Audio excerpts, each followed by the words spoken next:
That's one of James's sunflowers here in the front. They're pretty tall, but the flowers aren't that big on them, so that's not exciting or as exciting. And the basil has been pruned. I don't know if it was a deer or somebody who wanted some basil, but the garden is pretty much finishing up anyway. There's I'll be pruning the rest of the basil quite soon for my own needs, but you can see a lot of the corn has been pruned here, but I think I might, if I'm lucky, I might actually get some seeds, but who knows? We'll find out. I'm not gonna give up on anything yet. So there's James. It looks like he's ready to have dinner. So I'll show you. It's nothing really. Oh, those flies, they love that shrimp. So I put some basil, tomato, and shrimp on and I put the seafood sauce on that one, so we'll see what James likes. I'm going to talk about in the Valley of Elah and the Rainmaker and A Time to Kill, the Exonerated, and the Big C, 3rd season.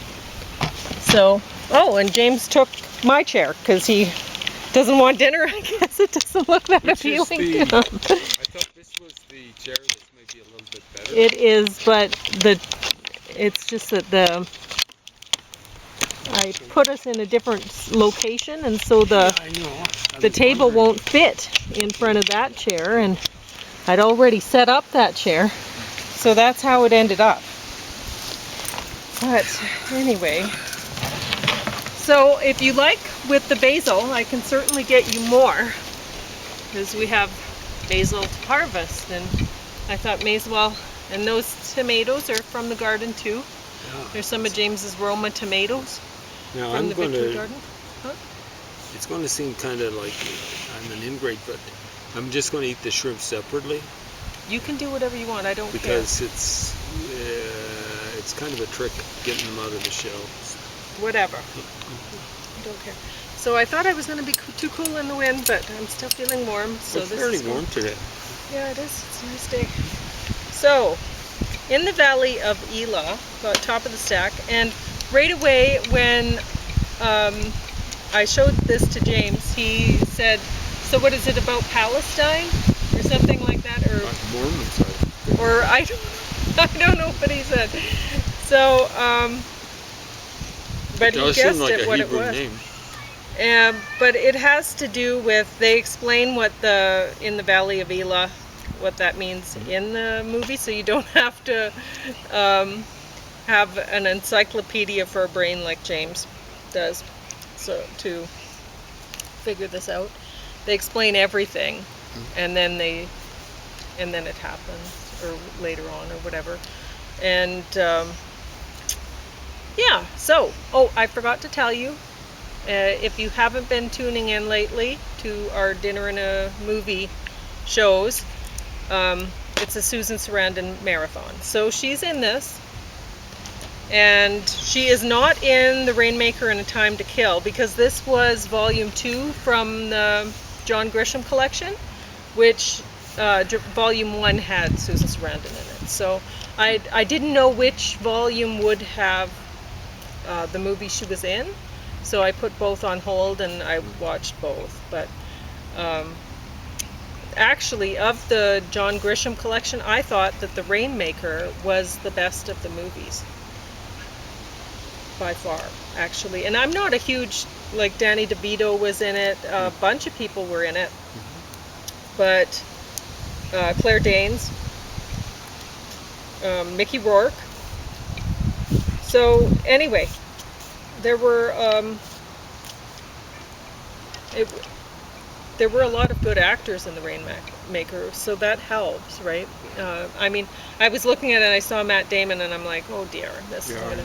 But there are worse, like there are Channing worse, Tatum or whatever. and Tatum Channing. And he was fine. He was cast well, so the movie worked with him. I don't think it would have been better with someone else. So, A Time to Kill, mind you, Kevin Spacey and Samuel L. Jackson couldn't be in every scene. And Kevin Spacey, this really wasn't one of his better films. So Generally, he pulls stuff off, though. yeah, he pulled the does, role off. and he did. Yeah, I mean, he's a good actor. So and Samuel L. Jackson, he's a good actor. But they weren't in every scene. There were too many scenes with Sandra Bullock and Matthew McConaughey. Yeah. And Matthew McConaughey is not a bad actor when he's cast well, and he was cast well in this. So that wasn't the problem.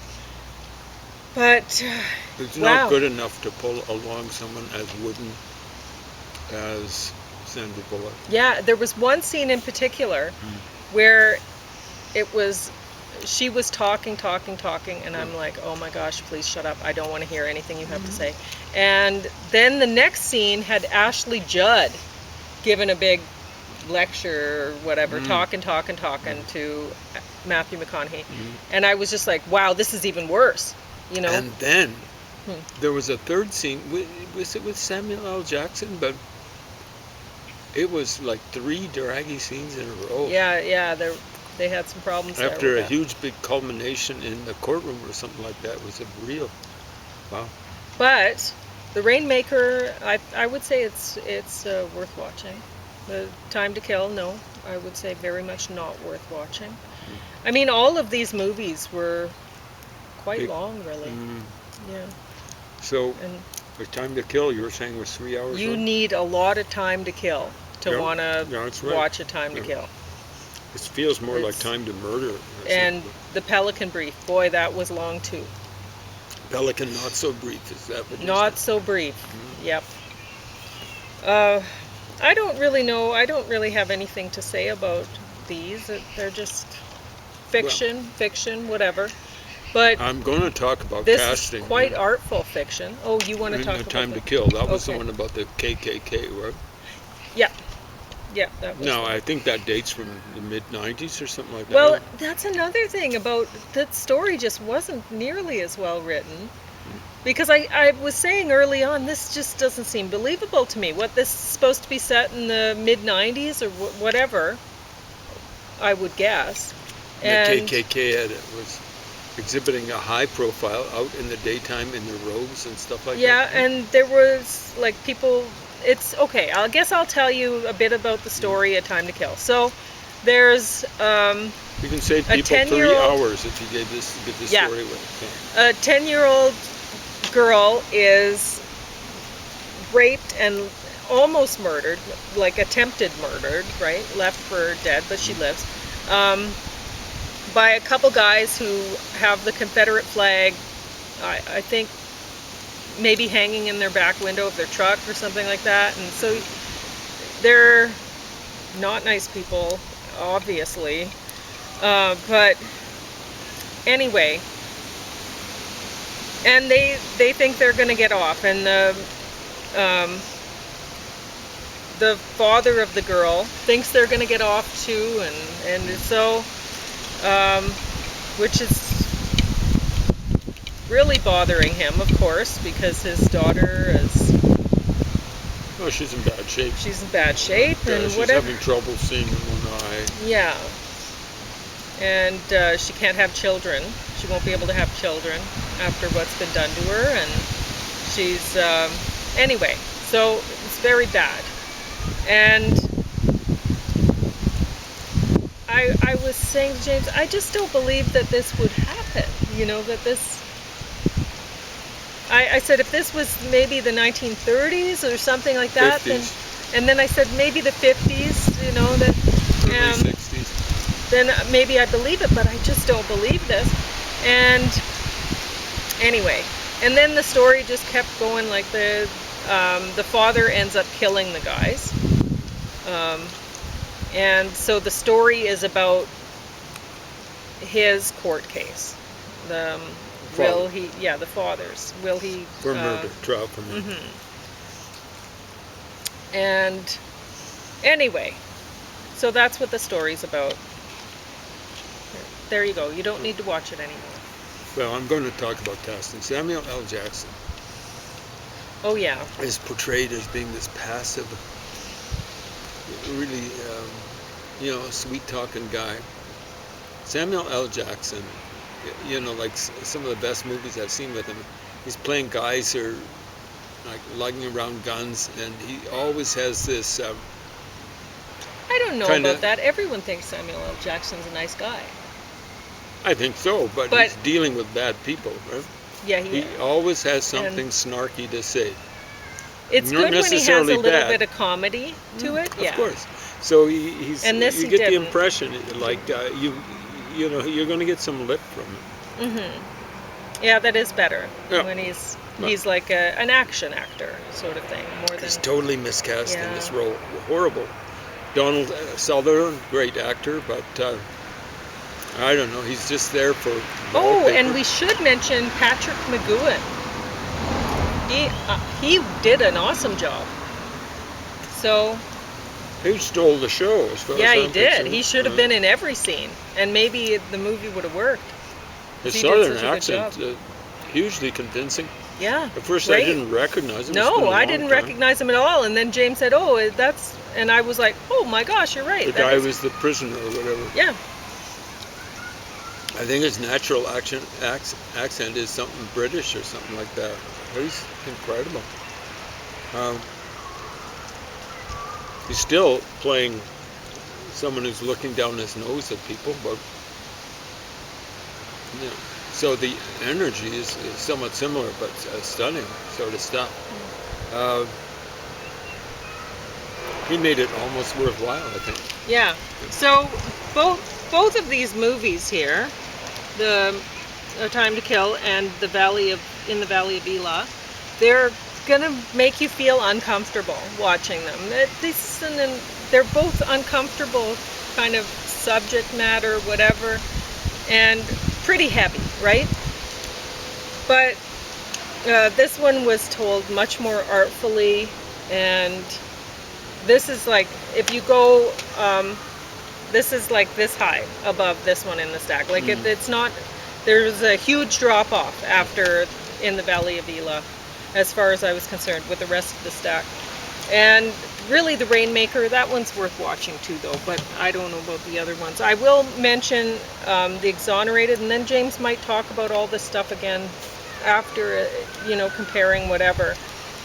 But now this one had actors, Susan Sarandon was one of them, play Danny Glover, a bunch of people playing different real life people, giving their stories about being wrongfully convicted of crimes, and then like crimes they didn't do these things, and then they were exonerated and they lost so much of their life. And so it's really a story, like James said, it's important. Well, it's 6 stories, but James said it's important that people know this stuff so that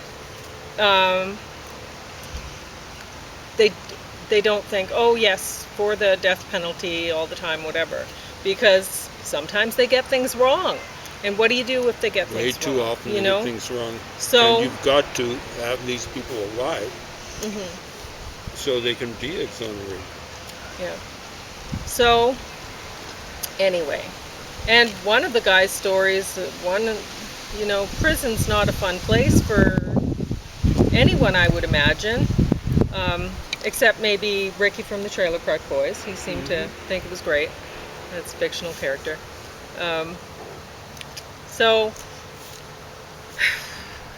But one guy he has scars that he's going to carry around with him forever. And from prison. Yeah, from prison. So that's the worst punishment about prison.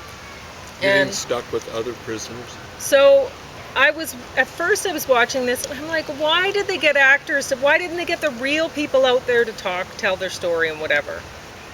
And then I thought, well, having actors that you already have a relationship with them, sort of, they're in your living rooms for decades, whatever, you've gotten to know them as actors, and you believe that you have this relationship with them. People do. They believe they have this relationship with, oh yeah, I know Susan Sarandon, she's in my house. every day for the last little while. You know, but that's not her. That's a somebody she's playing. You know, a role that she's playing. It's not her, but we feel like we know her. If you know, we have this relationship somehow. It's wild, isn't it? But it's the way it is. So then I thought, okay, well, that maybe would help people to relate to these other people. They'd think, well, I have this relationship. I know these people. And I can't believe this happened to them because I care about them so much, you know. I have them over all the time while I'm eating dinner. Sometimes it's almost like a lifelong relationship. Exactly. Even when they move out of acting into directing. Like Opie, I think, on the Andy Griffith show, Ron Howard, or Ronnie Howard, I think it's called for a while. He's about my age. I remember seeing him when he was a little kid on TV, when I was maybe 4 years old. 4 years? 5 years old. And then I thought, well, it could be that these actors are doing this because maybe not all of the people who the stories are about were alive. Yeah. You know, maybe they were exonerated, but they didn't make it to the end. You know, they're not alive today. They never got out of prison. They just got cleared of being, you know, convicted for their whatever. So then I suspect the numbers of people who've been exonerated are highly under representative because the court systems are horrible. They will block and block and block. The court system doesn't want to admit they made a mistake, even when it's obvious. Well, they talked about that a little bit in here too, because people were saying, okay, this other person admitted to this, and still I was sitting in prison for whatever. So there was a bit of that in there. So I can say, okay, well, this is important that people know stuff like that, but boy, I am very lucky that I'm feeling a lot healthier today, and so I was able to seed tomatoes while I was watching this, because then I was doing something, you know, rather than just watching this. Doing a lot, actually, from what I could tell. A lot of seeds. You saw the seeds on the table. Yeah, I know. I have a lot to get done, and I had to take sick days, right? So I got behind on things, and then I get more and more behind. Anyway, but I think it would have been stronger had they told the story. I know they wanted a woman, right? Because they, like she said, there's the number of women on death row is like there's small percent. Yeah, they're not. So I get why they wanted to tell her story rather than her husband's. You know what? I'm not going to say anymore in case you want to watch that. So, The Big C, the complete third season, that got bottom of the stack. I read on here that, Golden Globe winner Laura Linney for best performance in The Big C. So she's won. And I don't know. I'm not into this show, so that probably didn't help. But again, I picked this up because Susan Sarandon Marathon, Susan Sarandon's in this. And it's funny because I was watching the first disc. There's 2 discs in here. And I was watching the first disc, and I think I'd made it through an episode and a half, or I don't know, or maybe a couple and a half, I'm not sure. And all of a sudden the thing stops, the player stops, and it says, this disc is dirty, and I look at it and I'm like, nah, it's more than dirty. I don't think that's going to play again. A library rental. Put it in here. Like, don't eat food off the bottom of a disc. I don't know what's happening with them. But, like, maybe people just have them in the bottom of their, like, on the floor of their car, and they're walking on them for a while. I'm not sure. But anyway, so sometimes the discs don't work as well as one would hope. But anyway, I'm watching this, and I just said to James that Susan Sarandon's supposed to be in this, but I haven't seen her yet. And so then the disc stops. I take it out, and I put the new one in, and there she is in that episode. So that was funny. I guess my angels were thinking, yeah, we see that you're sick of watching this show, and you want Susan Sarandon. Okay, here she is. So And she won't be in the next season, I can tell you that. If you want to see her, you just have to see her in here, because she won't be in the 4th season. And if you've been a fan, then you would have already watched the 4th season, because this was 2012, 13, around then. So this was a while ago. But I was never into this. And as much as Laura Linney is cute and everything, I can't identify with any of these characters. I don't like them. Frankly, they're not really likable people as far as I can see. So she's recovering from cancer. Yeah. She runs across someone puffing away on a cigarette, and she asks for a puff, right? I guess people do that. I've seen people outside cancer clinic, dressed in hospital garb, wheelchairs, whatever, puffing away, well, I guess desperately on cigarettes. I mean, everybody's different, right? Some people have cancer and they start living a healthier life or whatever, and going that direction and thinking, that's it, I'm going to live as long as possible because I'm going to do the best that I can to live. And other people are like, I'm invincible or whatever, and they're wanting to scratch off their bucket list of things which don't seem to be living. They seem to be like death-defying or whatever. I don't understand. Well, that's what, to a large extent, what Terry Fox did. Like, you don't want stress. Yeah, you don't want to be stressing out the system, because stress. So he proceeds. I mean, hugely. He wasn't running. He was kind of limping across Canada. That's what brought the cancer back faster. Might well have come back inevitably, but he basically speeded up his demise. It's kind of heroic, Maybe. but neither James nor I are doctors or no. Well, I know about stress. Yeah. It's almost for certain he sped it up. I'm not saying that. No, I agree with you. I just don't want my video to be blocked, because I don't know if they do that. But anyway. You don't want to stress yourself out when you've got cancer. No.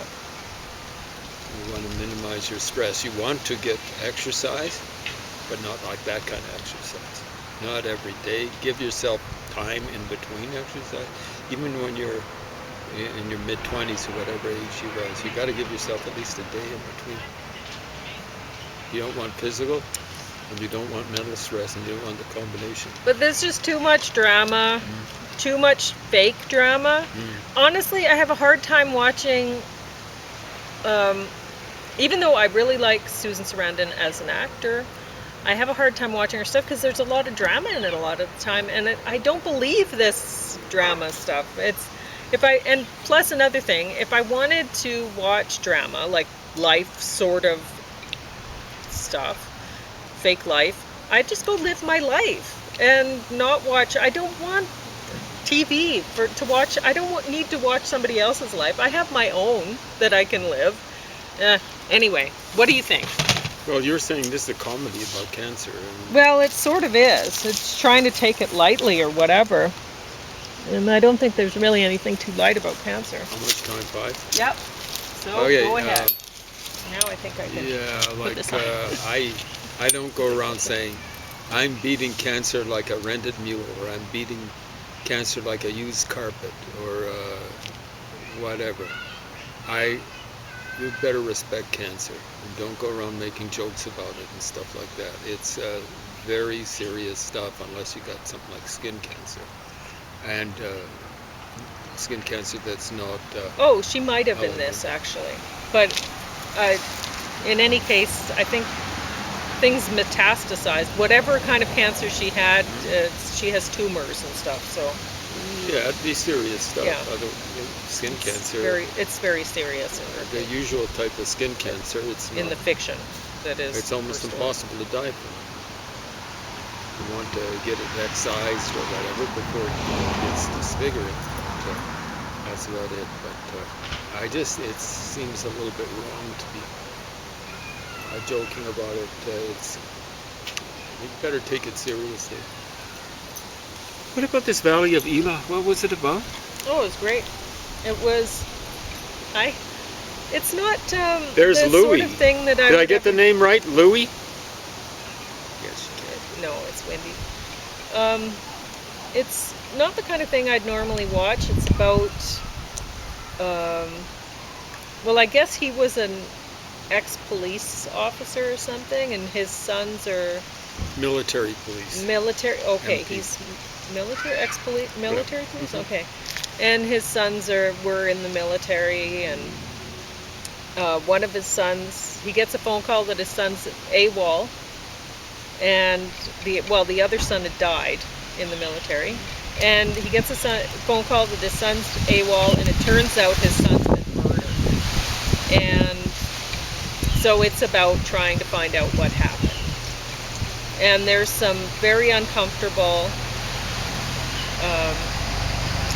things in the story. Things that he finds out that wouldn't be comfortable for him to find out, you know, and so you're relating to him while he's trying to find, and you're feeling his discomfort. And I mean, they've just lost both of their sons now. And anyway, I don't want to give it away. Okay. I don't want to give it away. But the Valley of Elah thing, it's about David and Goliath. He told the story of David and Goliath. And so that's, oh, there's the deer. And there she goes. I hate it when they Just race across the road like that. Yeah, I know. They're being overrun.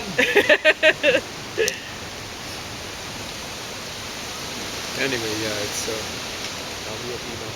Yeah. I guess that's where it's David and Goliath, you say? Yeah. Yeah. It's he told the a story about Hebrew that. myth. Yeah. I've forgotten about that detail. The other deer must be up there because there's somebody, it looks like she's filming them. You mean over on the other side? No, over, I think on this side. Yeah, I think saw we a haven't left yet. woman with her son over across the other side shopping with someone in the yard. Oh. So they're in the neighborhood, right? Oh yeah, they're always here. All right, you have a minute and 40 seconds to talk about whatever you want. Okay, just finished this overnight. Over 100 pages of, well, not quite misery, but I'm amazed I sat through it. Mm-hmm. Not recommended unless whatever. It actually has something like a glossary in the back of some of the weird names, and it actually has a map of part of Dune. I wonder, like the Arab word for world is dunya, and he calls it Dune world. I don't know if that's a pun. Maybe he just missed it. I don't know. Arabic, it's dunya. Slightly different, but that would be taken from Arabic. Anyway, it's got stuff in here. TP is idiomatic for toilet paper. No, for telepathy. Telax, lone planet of Thalum. That looks as though it's indigenous Mexican language. A lot of it is taken from Arabic. But not all of it. Most of it actually isn't. Yeah. Most of it, I mean, they were saying somewhere along the line, I think in one of the afterwards from Brian Herbert, that's his son, Frank L. Herbert, is that his name? Frank Herbert, that one language was from